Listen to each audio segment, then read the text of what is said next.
Herkese salam dostlar. Bugün yeniden sizin karşınızdayım. Bugün de Azərbaycan dilindən qaydalar vəsaitindən sizin üçün qaydalar izahını verəcəm. Dərsə başlamamışdan öncə sizə kiçik bir xatırlatma edeyim. Mən ibtidai sinif müəllimi Nurani İskəndərova, Azərbaycan dili vəsaiti, qaydalar vəsaitinin müəllifiyəm və Azərbaycan dili fənnindən də əlavə olaraq 5-ci, 6-cı sinif şagirdləri üçün hazırlıq keçirilir. İbtidai sinif dərslərimizdə 1-ci, 2-ci, 3-cü, 4-cü sinif şagirdləri yararlana biləcəklər. Dərslərimiz həm fərdi, həm də qruplarla olur. Dərslərimizdə Azərbaycan dili və riyaziyyat fənləri tədris olunur. Azərbaycan dili dərsi də ayrı olaraq, istəyə uyğun olaraq həm fərdi, həm də qruplarla keçirilir. Ətraflı hazırlıqlarla bağlı məlumat almaq istəyirsinizsə 051 637 40 76 nömrəsi ilə əlaqə saxlayıb ətraflı məlumat ala bilərsiniz. Artıq başlayırıq dərsimizin izahına. Bugünkü mövzumuz kök və şəkilçi mövzusudur. Leksik lüğəvi mənasına görə sözlər iki qrupa bölünür. Lüğəvi məna deyəndə lüğətdə olan məna nəzərdə tutulur. Yəni ilkin başa düşdüyümüz məna bizim dilimizin lüğəvi mənasıdır. Leksik mənasıdır. Oldumu? Oldu. Leksik mənası olan sözlər əsas nitq hissələrimizdir. Yəni biz artıq bilirik ki, əsas nitq hissələrimizin hər birinin müəyyən bir mənası var, düzdürmü? Məsələn, isim olaraq deyirik ki, çiçək. Nə? Çiçək. Bunun mənası var, düzdürmü? Daha sonra deyirik say kimi 5-ci. Neçənci? 5-ci. Düzdürmü? Yəni bu suallarımızın, bu sözlərimizin ümumi mənası var. Biz bilirik ki, 5 deyəndə nəyi nəzərdə tuturuq? Çiçək deyəndə nəyi nəzərdə tuturuq? Gözəl deyəndə nəyi nəzərdə tuturuq? Düzdürmü? Yəni əsas nitq hissələrimizin hər birinin ümumi bir mənası var. Hər bir sözümüzün, dilimizdə olan hər bir sözümüzün əsas nitq hissələrinin mənası var. Belə sözlərin həm də qrammatik mənası ola bilir. Yəni həm leksik mənası ola bilir, həm də qrammatik mənası. Leksik mənanı biz dedik ki, ümumi başa düşdüyümüz mənasıdır. İlk gördüyümüzdə ağlımıza gələn mənasıdır. Düzdür? Bəs qrammatik məna hardan çıxdı? Qrammatik məna hansı nitq hissəsinə aid olması mənasıdır. Məsələn, nə dedim mən cümlənin sözümün əvvəlində? Dedim çiçək. Düzdür? Çiçək. Nitq hissəsi olaraq nədir? İsimdir. Nitq hissəsi olaraq nə sualına cavab verir? Bunlar qrammatik məna deməkdir. Qrammatik məna. Amma çiçəyin mənasını aça biliriksə, deyə biliriksə ki, bitki mənasındadır, gül mənasındadır, mənası. Bu oldu nə? Leksik məna. Anladıqmı? Demək ki, biz onun mənasını, lüğəvi mənasını aça biliriksə, bu onun leksik mənasıdır. Hansı nitq hissəsinə aid olması, sualının hansı olması, hansı şəkilçinin qoşulduğunu biz istəyiriksə, görmək istəyiriksə, bizdən soruşulursa, bu gələcək qrammatik mənanın daxilinə. Anlaşıldımı? Anlaşıldı. Sonra gəldik nəyə? Görək bizdə konspektimizdə daha nələr verib? Aha. Deməli, ikincisi isə gəldik. Aha, bəli, burada yazılıb ətraflı şəkildə ki, yəni həm sözün mənası var, həm də hansı nitq hissəsinə aid olması haqqında anlaya bilirik. Gəldik ikinci, leksik, yəni lüğəvi mənası olmayan köməkçi nitq hissələrimiz. Məsələn, biz bilirik ki, düm hissəciyinin, ən hissəciyinin, lap, daha hissəciyinin, yəni köməkçi nitq hissələrimizin ilkin mənası yoxdur, düzdürmü? Biz onu konkret bilirik. Amma mənası olmasa belə hansı nitq hissəsində olmasının məlumatını biz kitabdan ala bilirik, düzdür? Biz nə dedik? Hansı nitq hissəsinə aid olmasını biz qrammatik mənadan öyrəniriksə, demək ki, köməkçi nitq hissələrində yalnız və yalnız qrammatik mənası var deyəcəyik. Çünki axı ilkin mənası yoxdur, leksik mənası yoxdur köməkçi nitq hissəsinin. Sözə qoşularaq müəyyən məna yaratmağa kömək edir, düzdür? Demək ki, biz köməkçi nitq hissələrin sadəcə qrammatik mənası var sözünü işlədəcəyik. Oldumu? Bu hissə tam anlaşıldımı? Bəli, anlaşıldığına görə keçdik digərinə. Belə sözlərin yalnız qrammatik mənası var, yəni bu sözlərin hansısa bir mənası yoxdur, sadəcə hansı nitq hissəsinə aid olduğunu deyə bilərik. Çünki, üçün, ancaq, lap, daha, ən və s. kimi sözlərimizin mənaları yoxdur. Sözün mənalı hissələri kök və şəkilçilərdir.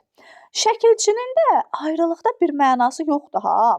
Sadəcə və sadəcə kökə qoşulanda müəyyən bir mənanı ifadə edir. Məsələn, çiçək dedik, çiçək sözün köküdür, bir mənası var. Çiçəkli. Aha, çiçəkli olandan sonra çiçək sözün kökü li də leksik şəkilçidir, düzdür? Artıq yenə də çiçəkli sözünün bir mənası olmuş olacaq. Li-ni mən ayırsam, qoysam bura li. Li-nin bir mənası olarmı şəkilçi olaraq? Təbii ki, yox. Amma sözə qoşulanda yeni mənalı söz yarada bildik. Düzdür, çiçəkli. Necə çiçəkli bağça, necə bağça? Çiçək nə sualına cavab verirdi? Çiçəkli bağça, necə bağça?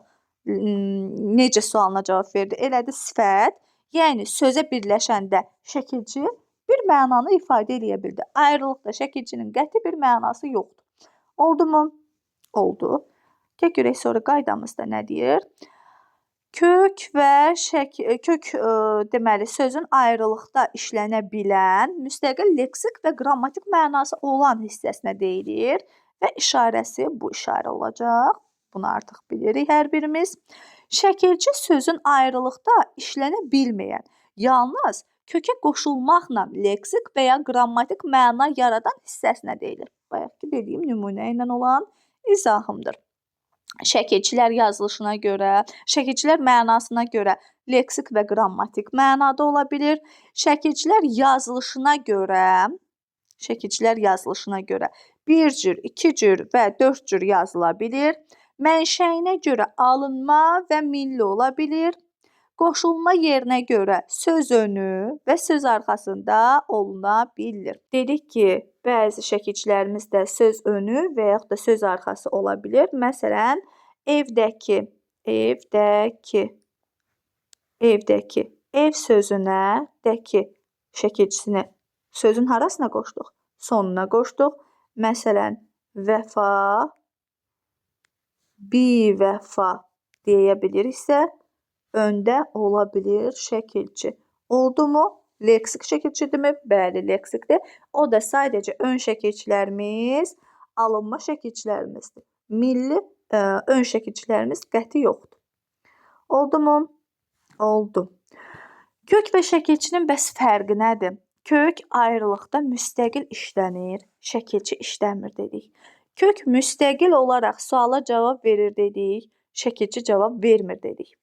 Kök cümlə üzvü ola bilir, leksik mənaya malik olur, amma şəkilçidə bu xüsusiyyətlər olmur. Amma hər ikisi qrammatik mənaya ola bilir.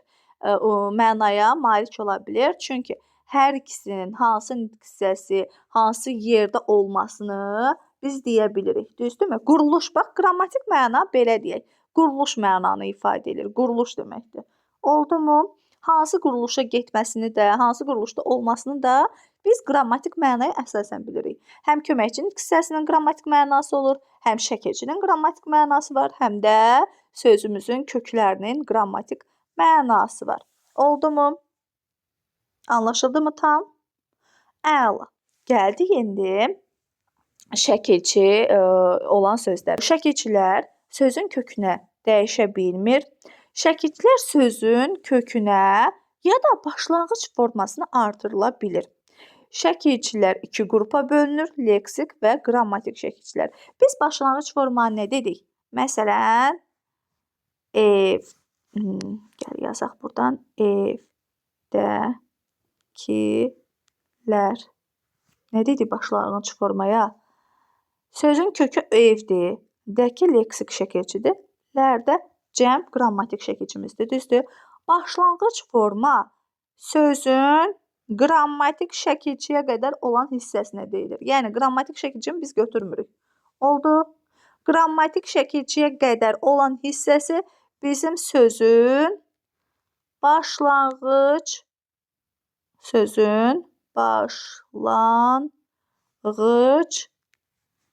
hissəsinə aiddir. Oldumu? Başlanğıc hissəni də aşağıdan veririk. Başa düşdükmü? Leksik şəkilçilər söz kökünə və yaxud da başlanğıc formasına qoşularaq yeni söz əmələ gətirən şəkilçilərdir. Onlara söz düzəldici şəkilçilər də deyilir. Məsələn, dənizçi, ağıllı və s. Yəni dənizdən dənizçi yarandı, ağıldan ağıllı yarandı, düzdürmü? Bunlar oldu nə? L şəkilçiləri, ç-çi şəkilçiləri leksik şəkilçilərdir, düzdürmü? Gəldik nəyə? Sözün leksik şəkilçilərin xüsusiyyətləri. Sözün quruluşunu dəyişə bilir. Yəni bir mənadan başqa mənaya keçirdə bilir. Və işarəsində buradakı işarə ilə qeyd edirik. Sonra sözün mənasını dəyişsə də yarandığı sözlə birlikdə məna yaxınlığı olur. Leksik və qrammatik mənasını da dəyişə bilir.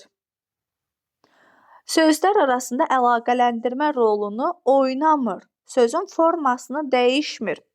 Milli və yaxud da alınma ola bilir.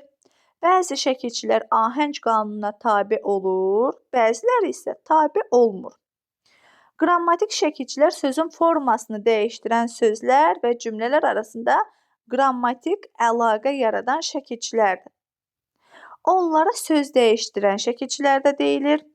Məsələn, kitabdan kitablar. Yenə də söhbət kitabdan gedir, düzdür? Bunlar burada qrammatik şəkilçidir. Qələmdə. Yenə də söhbət qələmdən gedir, düzdürmü? Məna dəyişmədi ki.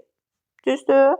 Yenə də qələmdən söhbət gedir. Ona görə də bunlara qrammatik şəkilçi, yəni söz dəyişdirici şəkilçilər deyilir. Sadəcə sözün bax belə hər zaman şagirdlərimə izah verirəm. 5 dənə hərfdən ibarət idi. Məsələn, kitab sözü oldu nə? Kitablar. 8 dənə söz hərfdən ibarət, düzdürmü? Məna yenə də kitabdan oldu. Amma kitabı cəmləşdirdi. Mənanı dəyişmədi ki, düzdür? Amma kitabxana deyəndə biz bir mənadan bir mənaya keçdik. Kitab oxumaq üçün istifadə etdiyimiz məhsul idi, vəsait idi. Kitabxana həmin o kitabları qoymaq üçün vəsait idi, yer idi, məkan idi. Bir sözdən başqa mənaya keçə bilirsə, bunun adı leksik şəkilçi olacaq. Amma bir sözdən başqa mənaya keçə bilmiriksə, yenə həmin mənada qala biliriksə, bu olacaq qrammatik məna. Oldumu? Qrammatik şəkilçi yəni. Sonra, qrammatik şəkilçilər sözün formasını dəyişdirən sözlər və cümlələr arasında qrammatik əlaqə yaradan şəkilçilərdir. Onlara söz dəyişdirici şəkilçilər də deyilir dedik. Əla. Qrammatik şəkilçilərin bəs xüsusiyyətləri nədir? Sözün quruluşunu dəyişdirə bilmir. İşarəsi də gördüyümüz işarədir. Sözlər arasında əlaqələndirmə rolunu oynayır. Sözün formasını dəyişir. Hamısı ahəng qanununa tabe olur. Biz leksik şəkilçilərdə dedik, ahəng qanununa tabe ola da bilər, olmaya da bilər. Amma qrammatik şəkilçilər mütləq ahəng qanununa tabe olmalıdır. Oldu mu bu hissədə? Əla. Sonra sözün önünə qoşula bilmir, yalnız sonuna artırılır. Qrammatik şəkilçilər yalnız söz sonu olan şəkilçilərdir. İsimlərdə cəm, mənsubiyyət, hal xəbərli şəkilçiləri, feillərdə şəxs, zaman, şəxs şəkilçiləri, inkarlıq və təsriflənməyən formaların şəkilçiləri, sifətlərdə də dərəcə şəkilçiləri qrammatik şəkilçilərdir. Oldumu? Aha, sifətlərdə də dərəcə şəkilçiləri qrammatik şəkilçilərdir. Belə, şəkilçilərin işlənmə yerini də danışaqmı? Aha, əslində çox azdır. Gəl bunu da danışaq. İşlənmə yeri nədir? Qoşulma yerinə görə şəkilçiləri 2 qrupa bölmək olar. Söz önü şəkilçilər, yəni prefiks, söz arxası şəkilçilər, yəni suffiks şəkilçilər. Söz önü şəkilçilər. Bu şəkilçilərin hamısı leksik şəkilçilərdir və hamısı alınma şəkilçilər. Bayaq dediyim qaydadır. Görürsən, həmin o qaydanı burada növbəti dəfə izahda deyirik. Onlar həm alınma söz deməli sonu Bir dəqiqə. Hə, onlar həm alınma, həm də milli sözlərə qoşula bilər. Söz önü şəkilçiləri. Söz önü şəkilçiləri bi, ba, la, na, a, anti, zi, co və sairə şəkilçilərdir.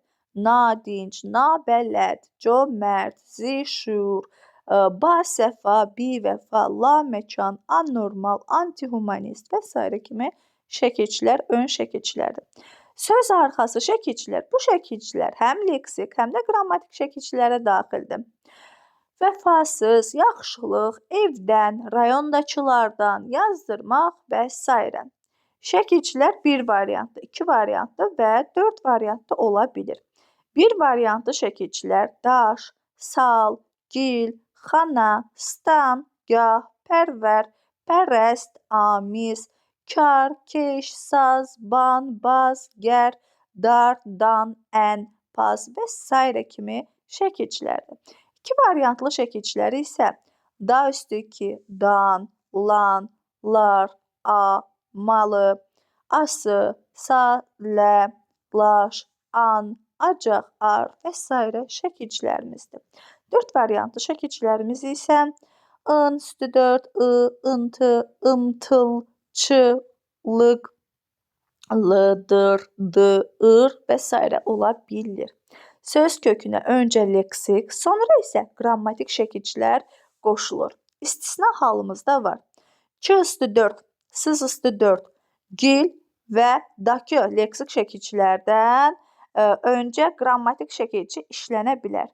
Bizimki, burada nədir? Qrammatik şəkilçidir. Bax, belə yazaq, göstərək. Bizimki. Bizimki. Biz sözün köküdür im. Yiyəlik hal şəkilçisidir. Ki isə leksik şəkilçisidir. Əslində nə dedik qaydada? Leksik şəkilçidən sonra qrammatik qoşulmalıydı, düzdür? Amma xüsusi şəkilçilər, hissələr var ki, orada yer dəyişə bildi. Hansı ki, K üstü 4, sız, gil, dakı şəkilçilərindən əvvəl də qrammatik şəkilçi, yəni mənsubiyyət şəkilçi qoşula bildi. Oldu mu? 2 cür yazılan şəkilçilərin tərkibində açıq saitlər A, Ə olur. 4 cür yazılan şəkilçilərin tərkibində isə qapalı saitlər I, İ, U, Ü iştirak edir. 1 cür yazılan şəkilçilər isə ahəng qanununa tabe olmaya da bilir dedik. Tam anlaşıldı mı? Başlanğıc formanda zaten izah eləmişdim.